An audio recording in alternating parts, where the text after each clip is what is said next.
नमस्ते प्रणाम हर हर महादेव भैया। देखा ही धान के बिया डाले खातिर खेत बनावत बाटी। देखा यहाँ से लेकर के वहाँ तक जहाँ तक ही लौकत बा जोतल कुल देखा वहाँ तक ले खम्मा के किनारे किनारे बा। आई देखा मूंगा है, आई देखा बिया के खेत बना रहा है। बिया 1-2-3 दिन में पड़ जाई, जो भी 2 दिन 4 दिन लग जा बनी नहीं रहा है कि ये देखा मूंगा बा। आई देखा बजड़ा है, आई देखा ऊख संगे संगे ऊख भी कुड़ा थे। देखा कितनी मेहनत करत हम लोग, इतनी गर्मी बा तब वो लगल हुआ एकदम दबा के। देखा गुरुजी का हाल बा हो? ठीक बा भैया, मजे में बड़ा ना? हाँ।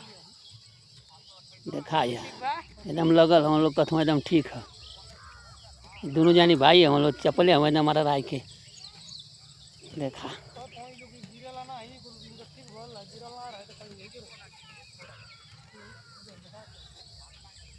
हर हर महादेव।